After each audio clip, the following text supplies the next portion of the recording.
Welcome to the DeBruce Foundation's Empowering Careers podcast, where we explore strategies and insights into building empowered careers for individuals. I'm Dr. Leigh Anne Taylor Knight, and I serve as the Executive Director and Chief Operating Officer of the Foundation.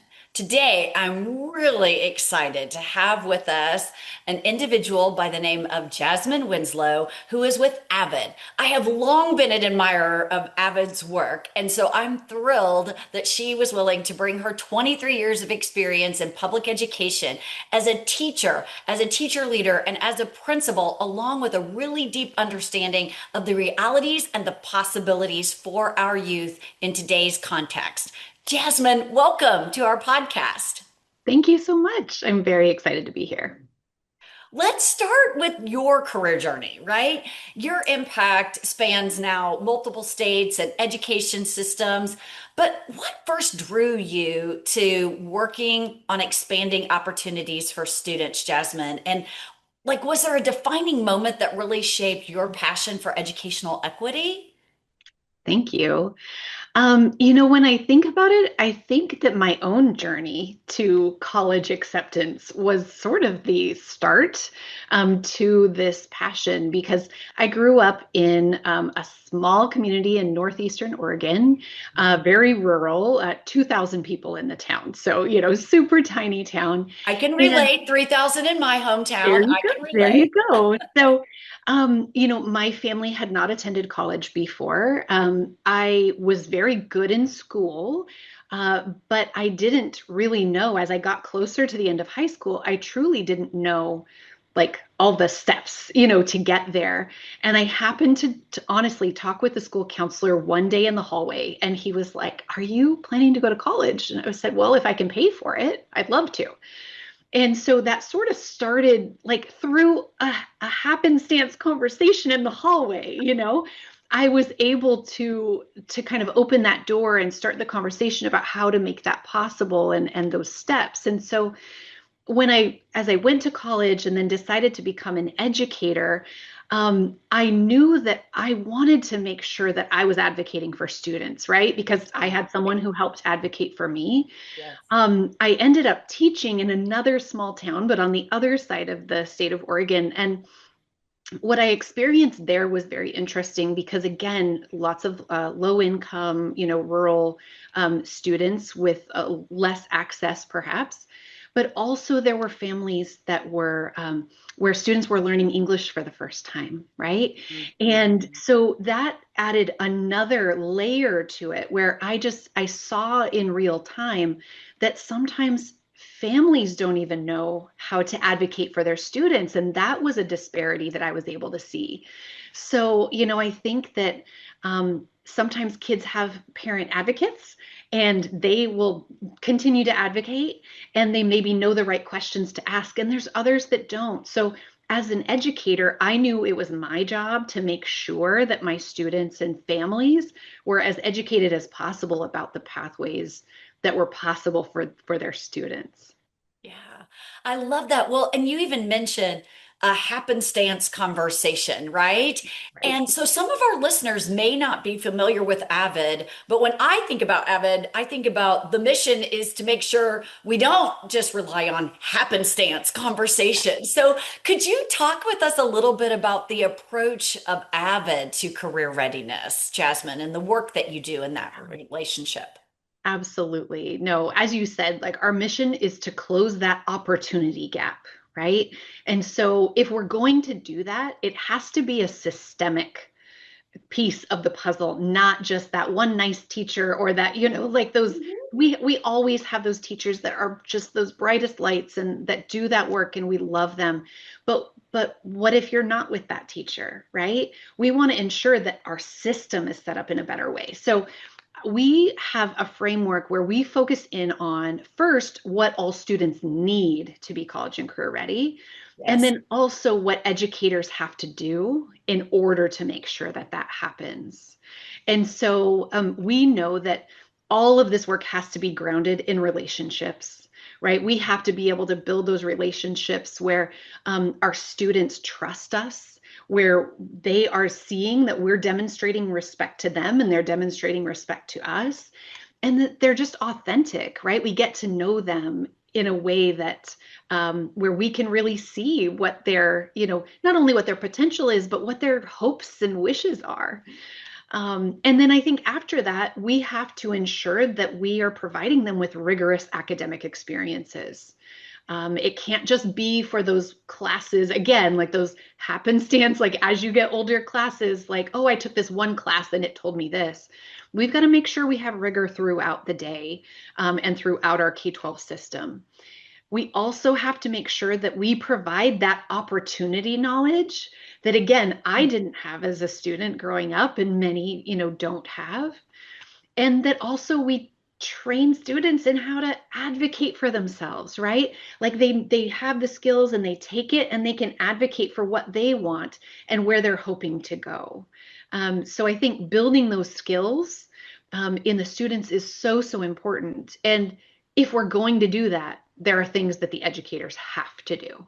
Yes. We all have to be on the same page. And I think for educators, we have to insist on that rigor, right? We can't just love them to the next grade level. Like we want to, and we're so compassionate, but we have to be those warm demanders, right? We can be warm and we can ensure that we're setting the bar with higher expectations Mhm. and providing the support that they need to be able to achieve those.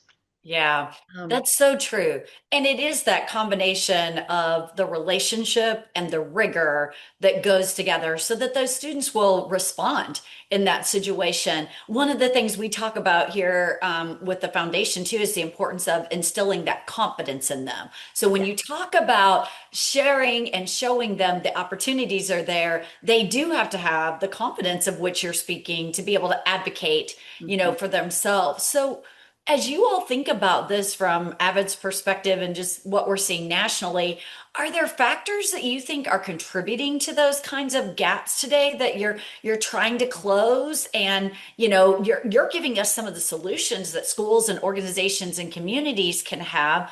Could you talk a little bit about maybe more about those factors and anything else that you think we all as a community can help to contribute to that? Absolutely. So, I think even within our mission statement, over the last several years, we've evolved from talking about the achievement gap into really that opportunity gap, as we, talked about earlier, because we're finding that it really is about that unequal access, right? How are we making sure that all students have the access to be able to pursue those opportunities that are ahead of them? So, that is certainly a factor.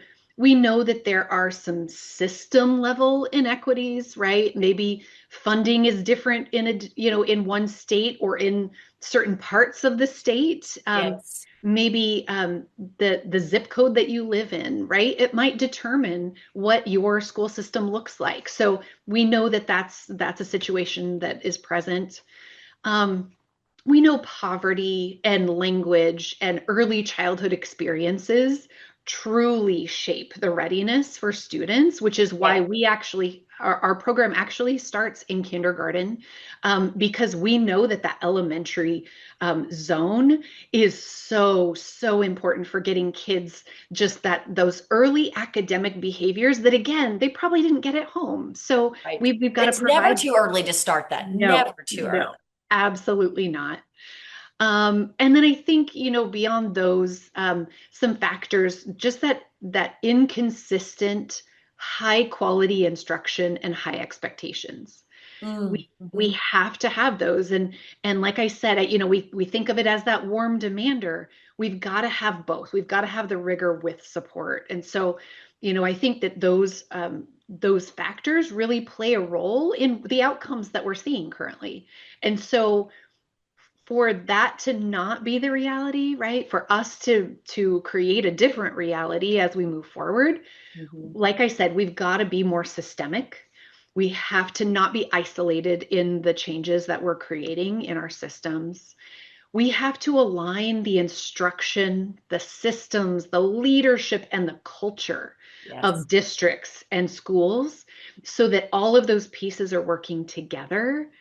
And then I think ensuring that our systems are embedding support for every student, regardless of, what that looks like, I think is just such a key piece to the work that we do. And we're not trying to fix students, right? Every student is different. We know that we're always going to have students with different skills and strengths, but really transforming the system so that the system is producing a more replicable outcome, right? We want to have more consistent positive outcomes in our systems. And so that really is the work that we are passionate about and that we get to do every day.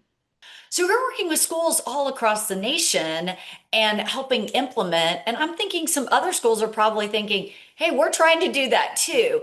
Where do you see schools tending to struggle the most when they're implementing these AVID approaches, and how do you support them through that? Absolutely.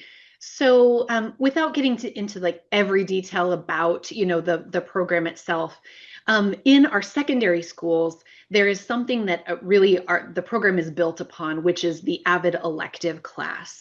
Yes. AVID started with one teacher in one classroom in 1980. So we're actually in our 46th year. Wow. And she had students who were being bussed in from a more urban area into her school and in her classes. And she felt like the expectations for those students were not the same.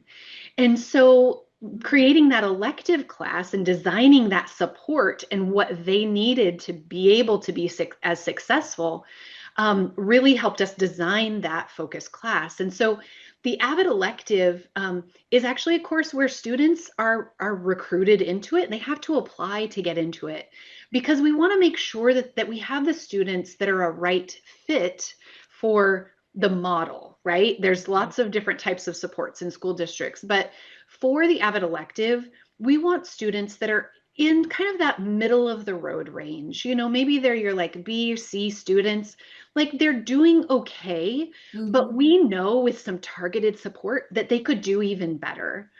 And we want them to want to be in it, right? This is not a Yes. course to like fix all students and give them all the exact same, outcomes, though school wide we do it a little differently. But in this course, we want to make sure that we have the students that are the right fit. So I think that is sometimes where, again, those big hearted educators, right? We just like, oh, maybe if we put this child there, it just doesn't always work. So that's something that we help schools work through.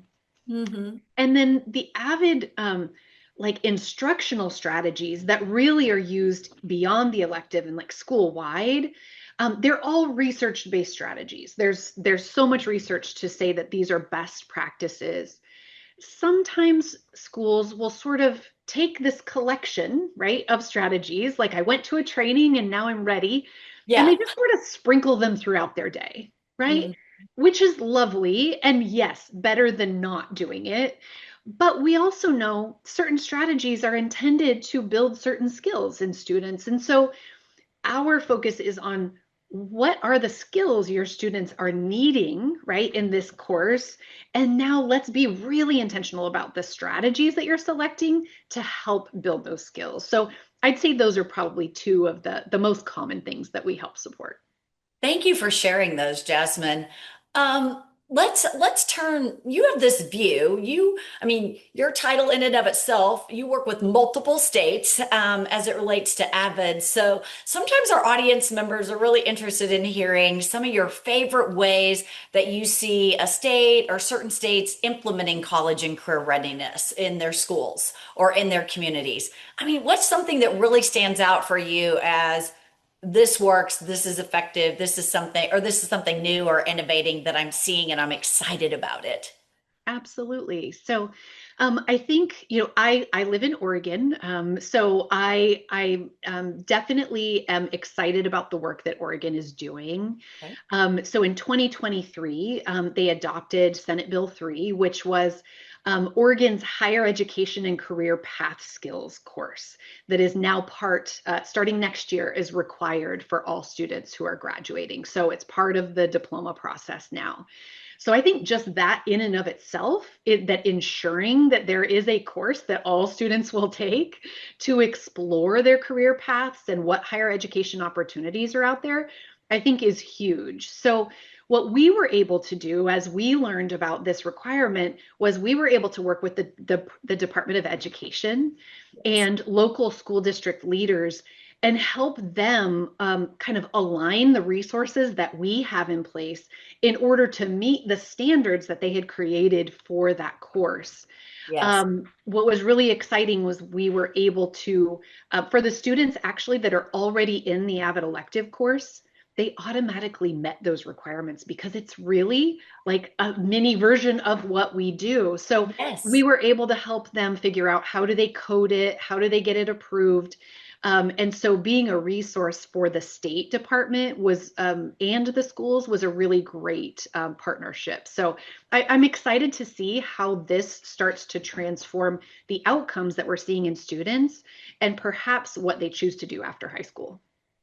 Well, thank you to Avid and you for performing that role of partnering and helping that. And we see that too at the DeBruce Foundation. We're always looking like we want to help every single state in the nation do the best that they can do to expand career pathways for students. And really those kinds of partnerships where you already have the research, the proof of concept that something is working, and it just ties in and weaves perfectly with what the state expectations are. I mean, I am excited that we see more states taking very seriously how to systematize this effort. So it has to be systemic, it has to be systematic. You kind of mentioned that in the earlier part of the podcast too. So we know that Avid, I mean, it has impacted millions of students. And I love that we got to hear the origin story today with that. So is there a specific story of a student whose journey really captures the power of Avid's approach? I loved hearing that story of the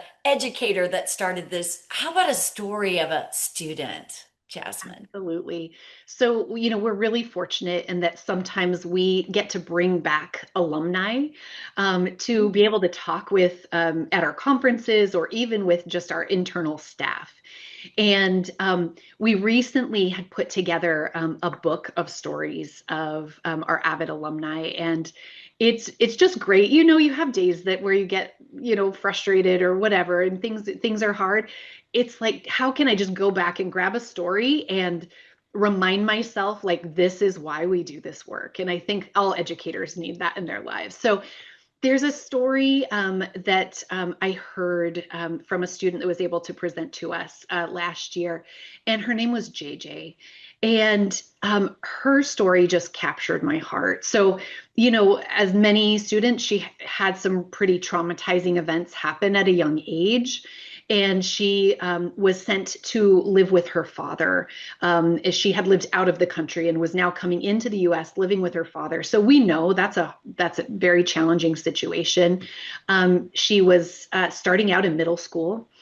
She didn't know how to speak English. She really remained pretty silent for about 6 months, but at home was like teaching herself English because she was so determined to be successful. Her mother had just told her, like, you are going to get us out of this situation. You are going to be successful, right? So those expectations were there, but just not the know-how. So by the time she was in high school, she really had that solid determination, but she didn't have a vision for what was possible. She kind of assumed she would just go straight to work like her family did, work, several jobs just to make ends meet. And her freshman year, she was in a class and she overheard a teacher come into the class speaking with one of the students there, and it was an AVID teacher. And she was reminding that student that they were remember, you're going to apply for AVID next year, so make sure you get your application in. So JJ actually tracked her down in the hallway, like left the class and tracked her Oh, down the and started, initiative. I love that. right, right. As a freshman, I would Yeah. never have done that. But she tracked her down and she started to ask her questions. And she ended up applying and joining AVID her sophomore year in high school. And she just really excelled with that support. And so I think what was so impressive, like the things that she said, was that she found a mentor, right? Like she needed that. She found a mentor and she felt like they saw the potential in her before she saw it in herself, Yes. which Yes. is just like we all need that, right? We all need that. Yes. She found like a family and a community where that said she belonged, right? Even though she had been feeling a little bit on the outside. And she just was encouraged to imagine a future that had seemed so impossible just, a few years before. So she ends up being a class president her junior and senior years. She ends up with enough scholarship and money gathered that it's essentially like a full ride to Florida State University. That AVID teacher actually even arranged a ride for her to get driven the 8 hours to be able to be dropped off at college the first time, which is just like, right? These are those Yeah. teachers we were talking about that just go Yes. above and beyond. Yes. But she ended up with a bachelor's degree in international affairs. She now builds leadership programs, coordinates student housing, and creates community for students. And And her message is just reminding students that their circumstances don't define their potential. And I think that is just a lesson that we all need to hear and that all students need to be, reminded of.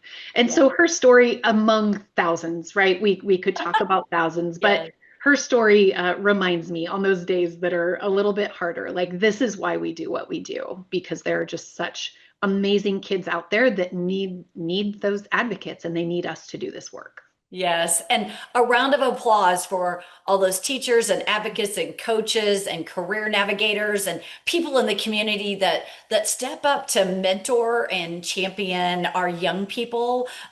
This, as you shared that story, I was reminded of the research that we have around the reason this is called the Empowered Careers podcast is that those who are empowered in their careers have two things. They have career literacy and they have network strength. And that was this student, JJ was building that network strength. And again, it's never too early to start and to have that. And those are the things that open those opportunities and that access of which you're speaking and of which Avid is known for, again, opening those doors and those access. So, it's a really interesting time when our students today, Jasmine, are having to prepare for careers that may not even exist yet. So, Avid, the schools, everybody with whom you're all working, we're all trying to figure out how do we prepare students in this world where we don't even know what some of their careers will be, right? So, what shifts do you think are needed in career preparation to help our students navigate this future of work? Absolutely. It's such a great question.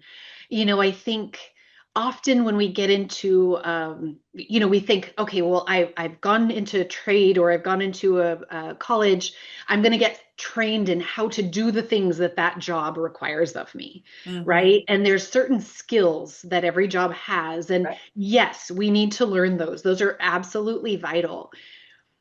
And we need to Yeah. learn critical thinking, right? We have to learn how to think critically. We have to learn to be leaders.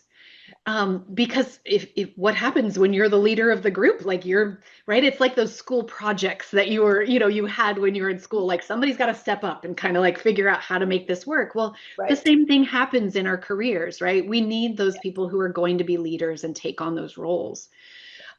We've got to be critical readers, right? Digest information, just be able to see what's not maybe being explicitly said, right? Like read between the lines, that kind of thing. We've got to have growth mindsets because the world is changing.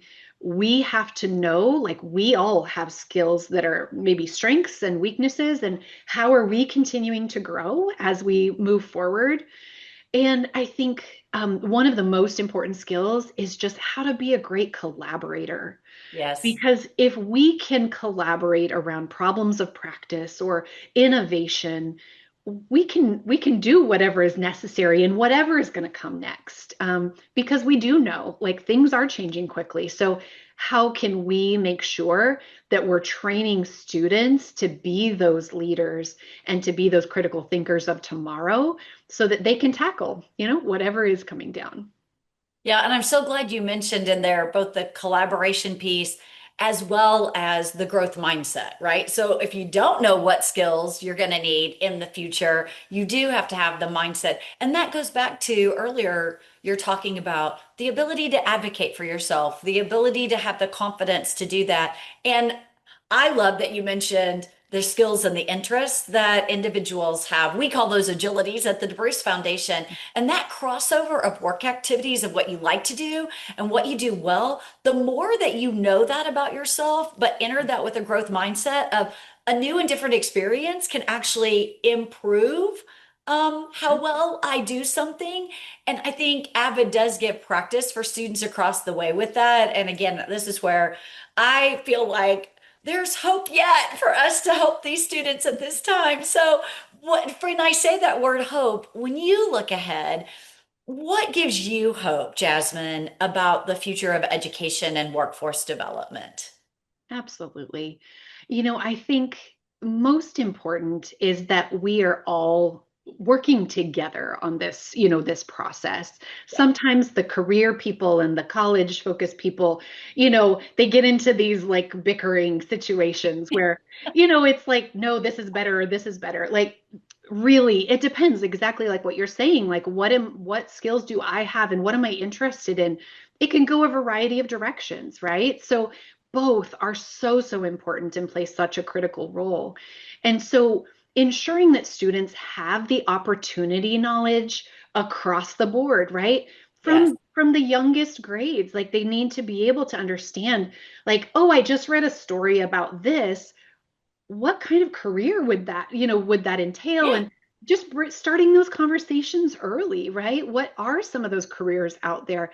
I know that when I'm in schools right now, sometimes I hear, oh, I'm going to be a YouTuber or I'm going to be, Right. a rocket scientist. It's still that. And as these schools are implementing AVID and exploring careers more and more with younger students, we'll get some like really specific answers from students who are even at the elementary level. Like, I'm going to be I'm like an underwater welding specialist. Like, that's news to me. I didn't even know that was a thing. But there's so many creative things out there that are really, really foundational. And so I think in addition to opportunity knowledge, that rigorous academic preparedness, Right.